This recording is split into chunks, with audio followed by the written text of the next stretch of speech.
नई गाड़ी खरीदी, थोड़े समय बहुत बढ़िया लगा, लेकिन गाड़ी धीरे धीरे पुरानी होने लगी, हमारा सब सुख छूट गया।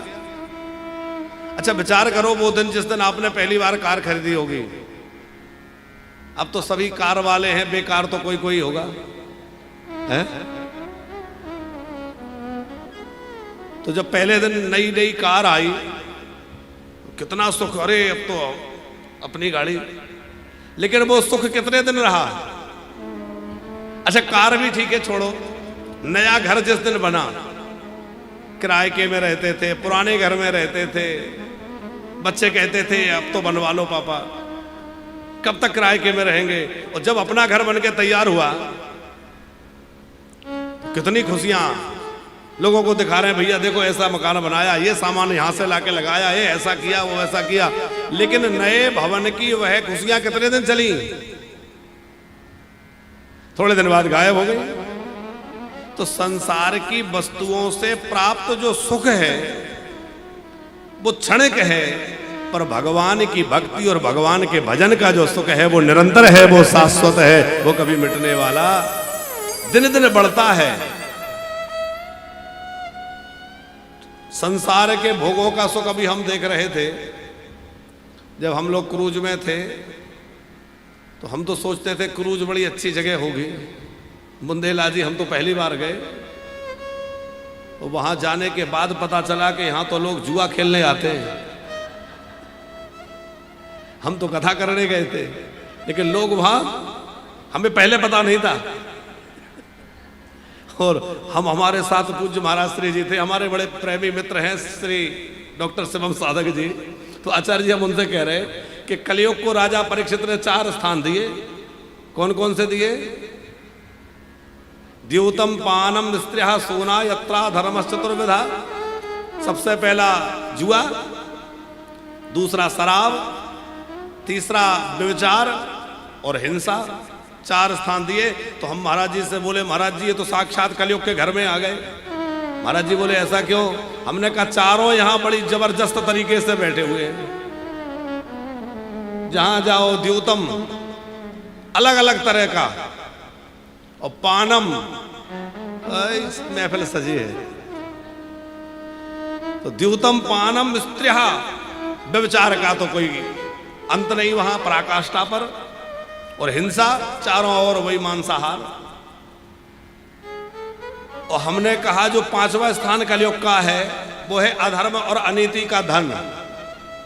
तो वो भी है क्योंकि इनमें उड़ाने वाले जो चारों में जो धन उड़ा रहे हैं वो 5वें की यहां से ही आ रहा है। 5वें जो कलयुग का घर है वहीं से आ रहा है, वो चारों में उड़ाया जा रहा है। तो महाराज जी ने बड़ी अच्छी बात कही, बोले महाराज जी हम कलयुग के घर में तो आए हैं, पर कलयुग से मिलने नहीं, बल्कि यहाँ के लोगों को राम कथा सुनाकर सुधारने के लिए आए हैं। हम यहाँ भी राम कथा गा करके इन लोगों को भी ठीक करने आए हैं। अरे किले में सेंध लगा दो तभी तो बात है। तो कलयुग के किले में जाकर के और वहां जाकर राम कथा गा करके कुछ तो प्रभाव पड़ेगा। तो हम ये बात इसलिए बीच में लाए कि वो लोग इन चीजों से सुखी होने का नाटक तो कर रहे हैं, पर सुखी हो नहीं पा रहे। उन्हें लगता है कि इसमें सुख है, पर क्षणिक सुख प्राप्त करके और वह डिप्रेशन में, अवसाद में पड़े हुए हैं। लेकिन यदि वही लोग भगवान के नाम से जुड़ जाएं, भजन से जुड़ जाएं, तो जीवन दिव्य हो जाए साहब, उनका जीवन आनंद में पड़ जाए। उस मधुशाला में जाकर थोड़ी देर उनको मस्ती आती होगी, पर जो नाम की मस्ती में डूबा है, कथा की मस्ती में डूबा है, उसको तो आनंद ही आनंद है साहब, उसका तो क्या कहना है। भगवान सत हैं, भगवान चिद माने आनंद रूप हैं, भगवान जो है चिद माने प्रकाश रूप हैं, ज्ञान रूप हैं। हम लोगों में जो ज्ञान है वह अधूरा है और अस्थाई है। मुंदेला जी कुछ क्षण के लिए हमें ज्ञान हो जाता है, करे ये तो सब बेकार है, लेकिन थोड़ी देर बाद फिर माया में फंस जाते हैं। किसी की शव यात्रा में लोग जाते हैं तो पीछे पीछे बातें करते हैं, अरे भैया सब बेकार है, देखो बेचारा आज चला गया। स्त्री संग के बाद शमशान भूमि में, सत्संग में, सदग्रंथों के स्वाध्याय में जैसी व्यक्ति की बुद्धि रहती है, वैसी यदि उसकी बुद्धि निरंतर हो जाए तो किसका कल्याण नहीं हो सकता, हर किसी का कल्याण हो जाए। लेकिन वह ज्ञान अधूरा और क्षणिक होता है। लेकिन यदि अखंड ज्ञान स्वरूप कोई है तो कौन है? एक अखंड ज्ञान सीतावर, एक अखंड ज्ञान सीतामणि, एक अखंड ज्ञान सीतावर,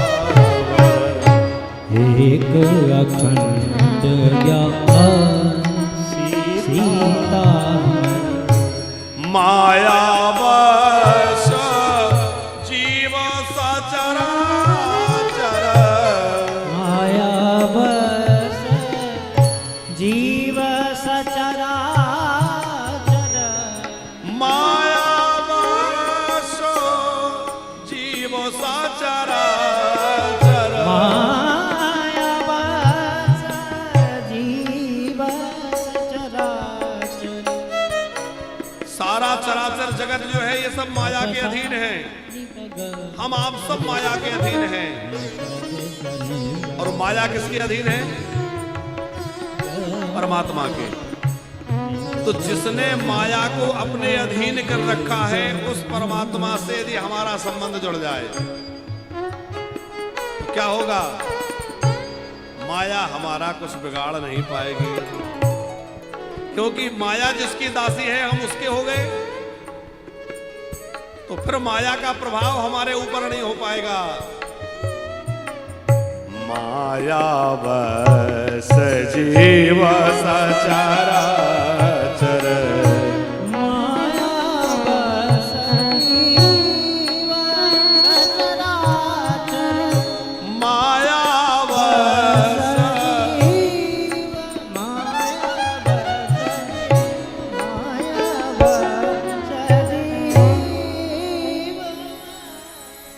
चराचर जगत माया के अधीन है।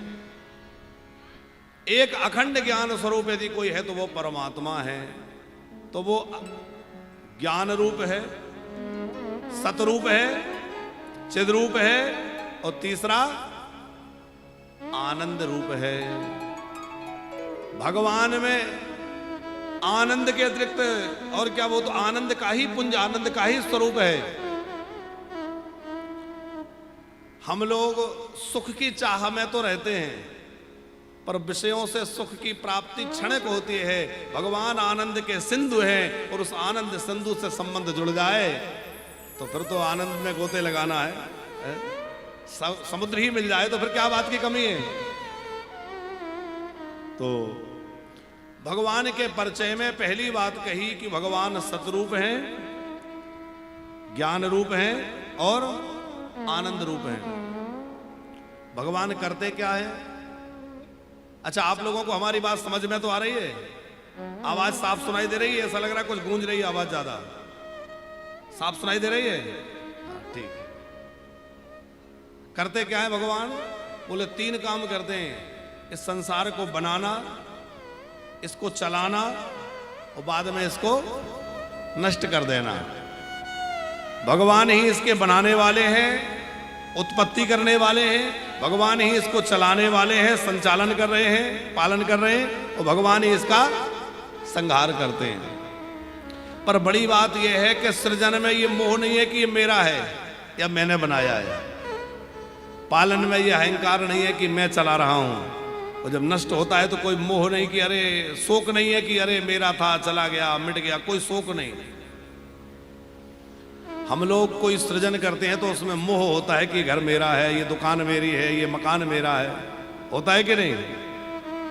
वो किसी को पालन करें, किसी को हमारे कारण किसी का पालन पोषण हो, जीवन चले तो अभिमान आता है कि हमारे कारण चल रहा है, हम खिला रहे हैं, हम चला रहे हैं, हम ना कमाए तो भूखा मर जाओ।